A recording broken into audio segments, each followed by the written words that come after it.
Hello and welcome to Hibs TV ahead of the first post-split cinch Premiership fixtures as Lee Johnson and Hibs look to build on a finishing in the top six against a St Mirren side that have also done tremendously well to finish in the top half this season. It's Hibs versus St Mirren kicking off here at Easter Road at 3 p.m. and we've got all the build-up coming right up.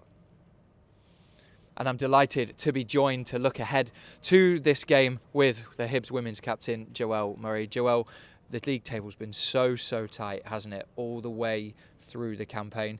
Obviously now top six is secured. What will be Lee's message to the players going into these final 5 fixtures? I think Lee will be ensuring that the players take each game as it comes. Don't look beyond the next game. And I think certainly that message will resonate well with the players going into today and then the following remaining games. Yeah, well, going into today's game, looking at the league table just now, I mean, St Mirren are on the same points as us, behind us on goal difference. Again, like we said, it's so tight, but equally a win over St Mirren today could potentially help us secure a European spot. Yeah, absolutely. I think a win today with the kind of mindset of Hearts playing a Celtic team tomorrow who are extremely in form will certainly, hopefully, put us in a strong position for that European spot, whilst also pulling ground on Hearts. Yeah, and a little fact for you, just taking a look back, Steve Robinson has never won here at Easter Road in 7 attempts, both with Motherwell and St Mirren, so hopefully that bodes well today. Yeah, we hope that that trend and that theme continues today, Adam. Yeah, absolutely. And how important is today's game? Lee built it up in the pre-match and said it's huge, it's the biggest game of the season. He said it might feel like that just because it's the next one, but in his mind, because of the connotations it could have in terms of European spots, he thinks it's massive. It's absolutely massive. As I said, you take every game as it comes, and this game is the next game and the biggest game. And like you said, if we can secure the points today, it puts us in an even more comfortable position when we think about those European spots. But I think from a mindset perspective, I think the players knowing that it's a big game, but also having that balance when they step onto the pitch, that they don't let that affect their performance. Yeah, absolutely. And just looking back before the split, obviously a point at St Johnstone made sure we confirmed that top 6 spot. Obviously the big talking point from that game was Jimmy Jego's red card. Thankfully now that's been overturned. Yeah, I watched the game from the house that day, and instantly I said it wasn't, and thankfully after it was reviewed and appealed, it was rescinded. Yeah, absolutely. And I think the first half, it's probably fair to say, was quite a nervy performance. Obviously Lewis Stevenson grabbing a rare goal, his 10th goal since he's been at the club. I'm guessing today the key thing is to keep that composure that potentially we didn't have in those first 45 minutes at St Johnstone. Yeah, there's no denying that we didn't have that composure in the first half, and you could probably see that the players knew that was a big game. They knew that there was a lot riding on that game, and in that instance they probably let that affect their performance. But hopefully today we can take the kind of negatives from that game from a kind of mentality perspective and right those wrongs today. Absolutely, and I suppose the big thing in that game, we've talked about Jimmy Jego's red card, but having 10 men for 40 minutes would have taken some bearing on that as well. Yeah, absolutely. I think playing for so long with 10 players is always a tough ask, but credit to the players for being able to do that and seeing the game out against a sticky and resolute St Johnstone side who, under obviously Stephen McLean on the day, played well. Yeah, absolutely. Well, we spoke about Lee Johnson already. I caught up with him earlier this week to discuss the game. Let's hear what he said. Lee, firstly, we'll start with the news around Brian McDermott being appointed as our Director of Football. Yeah. How pleased are you that he's in position, and how will the both of you work together? Yeah, I'm really pleased. I think it's a fantastic appointment for the football club, not just Brian, but all across the staff. I think it's a really good staff. I think it's building a really strong base, if you like, of knowledge and football nous like different talents all across the board really. So that's exciting to be involved in, and that's why I was talked before about the potential of the football club. And it's good to see the football club investing in those areas that could bring that potential and could really improve us. And Brian, without question of a doubt, with his experience, you know, across the board, working all the way down from a academy level to manager at Reading in the Premier League to scouting for Arsenal, you know, he's at that stage in his life, whether it be that sort of mentorship as well, and his career, that he just slots perfectly, I believe, into the football club. So it was a really good process. There were some really good candidates. I was lucky enough to be asked to be involved in that process as well, and I really enjoyed it. So although I wasn't the final decision maker, of course, the board were, it was nice that they asked for the input, because they know how closely myself and Brian will work together.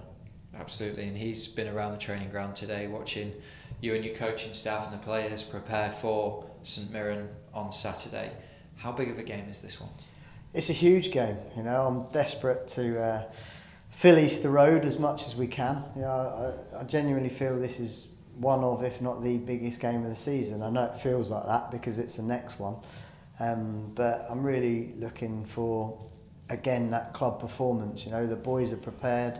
St Mirren are a very good side that have done very well. They're very organised, very disciplined, very strong, and we're going to need patience. We're going to need that support that we've had all season really, but we need the volume as well. And you know, we're trying to build our consistency of performances so that fans can really look at us and be proud of us. Obviously we've made top 6, which is great, but it's not good enough in terms of what we want, and we want more. The next part of that is obviously try and beat a very solid, strong St Mirren side, and we're going to need our fans to do that. So I think we're at about 15,500 at the moment in the game, and I'll set a little challenge to see whether we can have 2,000 or 3,000 walk-ins, because we need you. Yeah, absolutely. And in terms of the way to approach this one, you said St Mirren are kind of very strong on the counter-attack too. How do you want your players to approach this game? Well, I want us to play our game. I want us to play on the front foot. We're at home, you know, we take the game to the opposition, that doesn't change. But we've got to make good decisions. I've said before, good players make good decisions. The variables in Scotland are just unbelievable. You know, the weather, the pitch conditions, the day, the individual mindset of the team, of the players. And we've got a consistency in terms of that team selection at the moment, which is good. We've got a couple of players back from injury that can come into the squad, like potentially Miko, but certainly Rocky Bashiri back into the squad, which is great. And that's important, because you have the feeling of building momentum and getting stronger. However, it's up to the boys, obviously, to make it count and to make sure that, you know, as they cross the line, like, they're concentrated in every action that they produce and execute to the best of their ability. Yeah, I wanted to touch upon that squad depth. Firstly, how good is it to have Miko and Rocky training or in and around the squad? And secondly, it's even better that Jimmy Jego's appeal obviously was overturned. Yeah, absolutely. There's probably 3 or 4 players that potentially we didn't think could be involved that can now be involved in certainly the next game, but potentially the next 5 games. I think that's really important, because you never know what's going to go on in football, and you know, it's also the boys pushing the starters, which is really important. You know, you've got to feel that competition. You know, we've got to feel that squad unity, if you like. And the great thing about the Hearts game, and that stands out for me, is when I turned round after we scored the goal, you know, every single substitute was up celebrating. Final whistle, everybody had their tracksuit tops off and they were in their shirts celebrating with the fans, you know, and that is what we need to create more and more and more, so we can build that rapport, players, fans, staff, players, fans, board levels. It makes us really strong and powerful. 100%. Lee, good luck this weekend. Thank you. Cheers. Well, Joelle, we heard from Lee Johnson just then. We'll start with team news firstly. He said that Rocky Bashiri and Mikola Kuarovic could be back in the squad today. How big of a boost is that? It'll be massive. 2 big characters, 2 different types of players, but certainly having them back in and around the squad will be a fantastic confidence boost for everyone. Absolutely, and Rocky's a really good addition to the dressing room as well. He's well liked by by the matchday squad. He also mentioned team selection, and I thought that was really interesting from a player's perspective. Firstly, when you have a settled kind of 9-10 players, how beneficial is that when you go into a run of fixtures that are so important like these?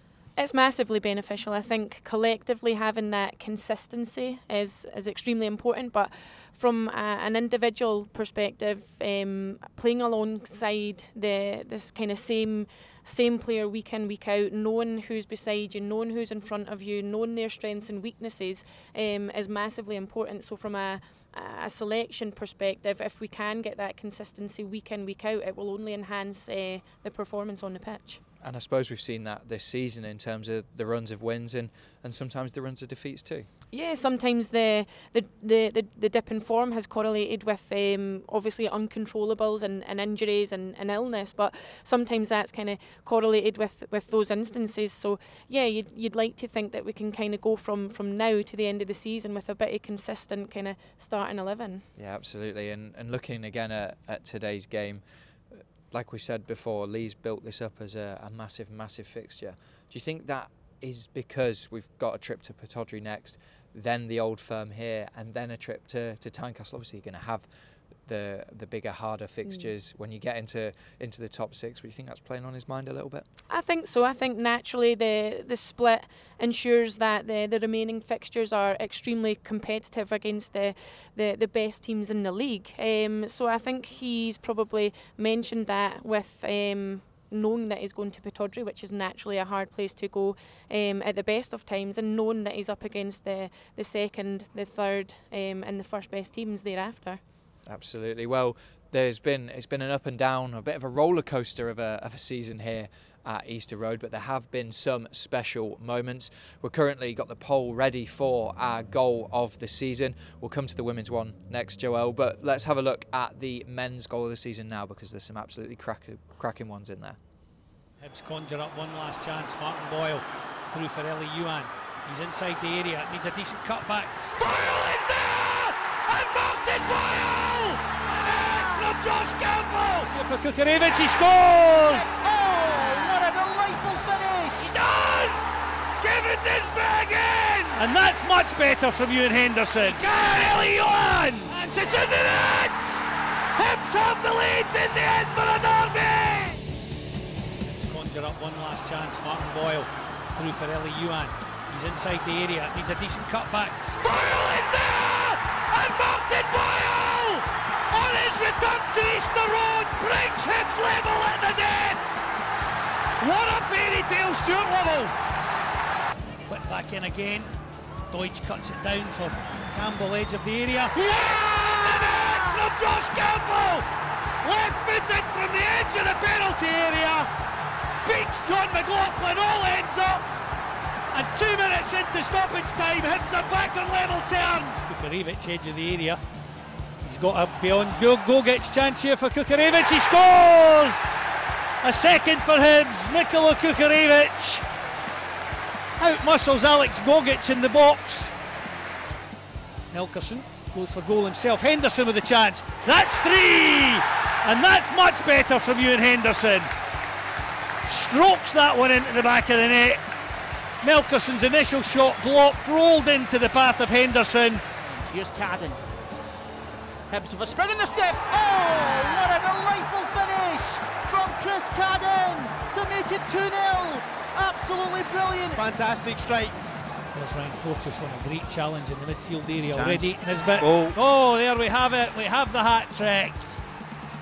Kevin Nisbet give Hibs a 3-1 lead. Ball into the area. Nisbet does well to bring it down. Can he get the shot away? Kevin Nisbet, he does! Kevin Nisbet again! Out of nothing! I said already, give the ball to Kevin Nisbet inside the penalty area, and there's a pretty good chance it's going to end up in the back of the opposition net. Newell arrows that one in. Campbell again. What a goal from Hibs! That one straight from the training ground. Joe Newell arrows the corner right onto the head of Josh Campbell, who beats Joe Lewis with the head. Good ball. That is a better ball than it looked. Johan, edge of the area. Can he get the shot? He can! Ellie Johan! Hibs have the lead.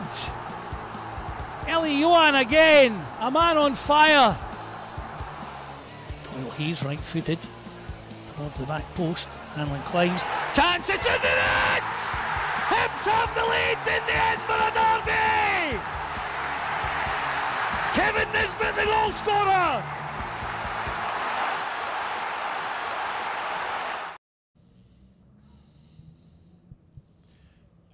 Well, Joelle has brought back many kind of positive and happy memories watching those.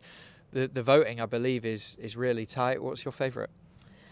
I don't know. I think we spoke off air there about how each goal could be voted based on execution of finish or the magnitude of what it meant and the occasion. So it's difficult, but for me, I think Josh Campbell's header, the way that he checked his run, met the ball, a diving header, for me, that's probably up there. I hope Paul Hanlon sees this. He's just walked past, didn't he?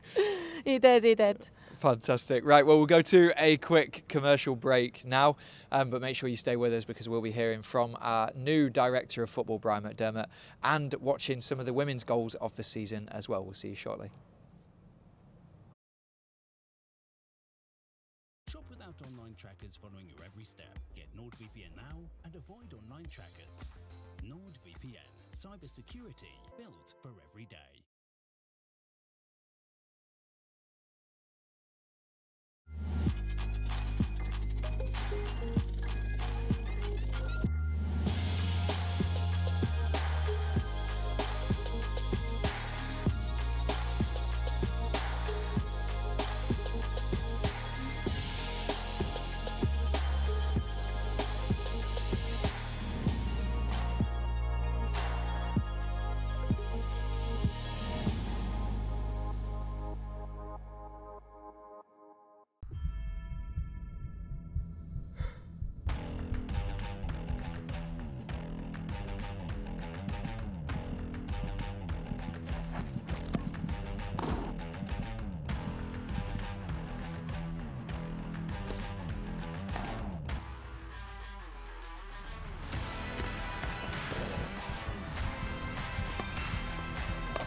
Hello and welcome back here to Hibs TV as we continue to build up to today's cinch Premiership match against St Mirren. Now, there was big news coming out of the club this week, and that was a massive one for the future of the football club, and that was the appointment of our new Director of Football, Brian McDermott. He was sat in the press conference alongside Lee Johnson and our Chief Executive, Ben Kensell, and gave us details on why and how happy he is to be here, but also what he sees for Hibs in the future. Brian, could I ask you about what due diligence you did on Hibernian and try and find out about the inner workings of the club? Yeah, I looked at obviously you look at the staff, and I know that manager, and and I've met Ben and Ian, the way that the club were recruiting, and I saw that, and I gravitated towards Ian as far as the recruitment was concerned. We just had a chat now, and we're going to go in there, we're going to talk about players and stuff like that, and he loves it, and I love it, and I can do that all day, and that's what I like to do, you know. So you just look at the whole club. I know Steve Keane was at Reading when I was there a long time ago, so, you know, one of the academy people there at the time. So, you know, the broader thing is that the whole club, I know the people, and for me, football clubs are about people, and there's good people at this football club. And even yesterday I came for the first time, met all the media staff and all the guys, and I was really looked after. We're trying to find a flat, so if anyone's got a flat spare, give me a shout. And yeah, it's everything. But football clubs are people, and the supporters. I've scouted in this country many times. You know, I've scouted at Hibs. I've watched the Hibs Hearts game. Or for Celtic at one? Oh, I did. So I was at Celtic, and I did a lot of video scouting after COVID. So I was at Arsenal for a long time, looking at players all over the world. And we had a scout, and he's a friend of mine. He works up the road. He now works at Cardiff. I scouted at Celtic, and I watched all the players that you see playing for them now. And there's some good players that they didn't get as well. They didn't quite get over the line. So I know this market really well. I know this country as far as how it is, and I did it quietly. And you know, I spoke to the lead guy at Celtic yesterday. He said, "If you don't mind me mentioning that Celtic one, because I did it." So yeah, I know how it works in this country as far as the scouting is concerned as well. Scottish football in England probably doesn't have the greatest reputation. I think that's a fair comment. What was your thoughts on Scottish football? That's not a comment that it's about opinions. That, you know, if you look at this club, you know, you get 15,000 to 20,000 people coming through the door. You know, this is a good club. This is a good football club. You know, you've got Celtic, you've got Rangers, you've got Hearts, you've got St Mirren, you've got all of these clubs. It's a really competitive league, and it's exciting. You know, and you've got the Hibs Hearts stuff going on in Edinburgh. You've got the Rangers and Celtic, and it's exciting. You know, and I said to the boss, I said, I'm really looking forward to getting going. You know, and I'm really excited to do my stuff, and you know, and I want to be there for the people of the club, and I want to help as much as I can. Joelle, this is obviously a huge appointment for the football club, and the ways that we can move forwards. Listening to Brian McDermott, having him around the building, obviously he came into the offices earlier this week as well. How excited are you by this appointment? It's an extremely exciting appointment for the club. I think the experience, the knowledge, the extensive knowledge that Brian brings to the club is certainly invaluable. And you see from his pressers, hearing him in the office, he's extremely excited to get started and kind of look at every facet of the club as well. Yeah, it's clear from his experience, obviously. He was a manager in his own right and helped Reading get up to the English Premier League. He was Leeds United manager as well, but ultimately it's his scouting experience that really interests me. Yeah, as it does me, because when you see and hear of the players that he's either been across from a scouting perspective down south or up here, then it's incredible. So hopefully we can kind of benefit from unearthing gems similar to those that he's done previously. Absolutely, and you could see in the press conference as well, he was sat alongside Lee Johnson. Their relationship's going to be really key, isn't it? I think when they spoke, they were telling me it was more around a partnership, not a hierarchy. And for me, that's the best way that can work. Yeah, definitely. I think that's the best way that it can work. If you have that kind of open, honest and transparent relationship, couple that with a great kind of balance of communication, then I certainly think it will be an extremely beneficial and valuable relationship. Absolutely. Well, Brian McDermott will certainly be a good addition, I think, to the Hibernian FC staff. Now, one moment that Joelle's been really looking forward to, especially after seeing the men's goal of the season, is the women's goal of the season. Let's have a look at those now.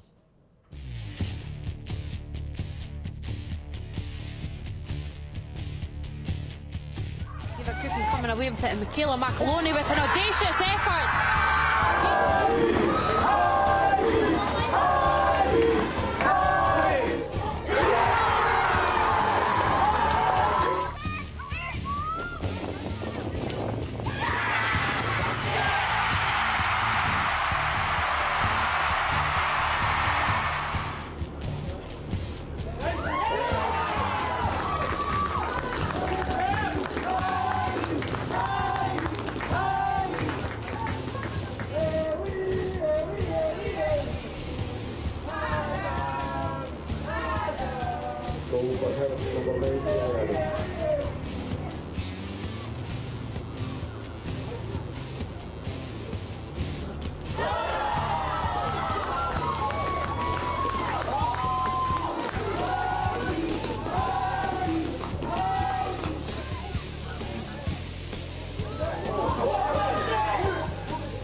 Has support from Livingston. Time to turn, time to shoot, time to score. Great finish from Livingston.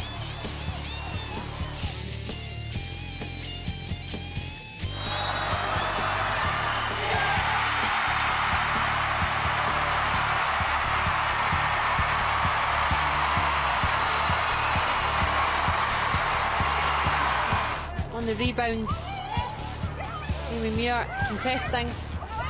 Eva Cookin coming away with it, and Michaela McAloney with an audacious effort. Beats Lee Gibson in the City goal. And against the current run of play, Hibs do have the lead.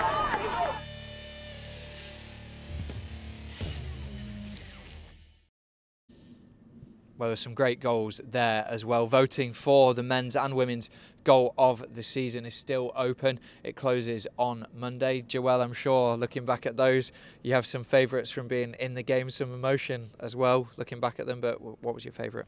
Well, before that, they must have missed mine off the list, Adam. I was going to ask. I wondered when it was coming, but no, in all seriousness, I think fantastic goals across a number of games, but for me, Kirsty Morrison's against Spartans, the way she's controlled the ball across her body with her first touch and then struck it across the keeper with her second into the back of the net, for me, gets my vote.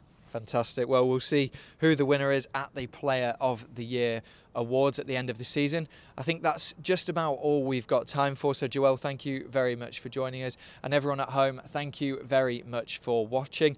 We'll hand you over to our commentary team later on of Cliff Pike and Kevin Harper. Thank you for watching.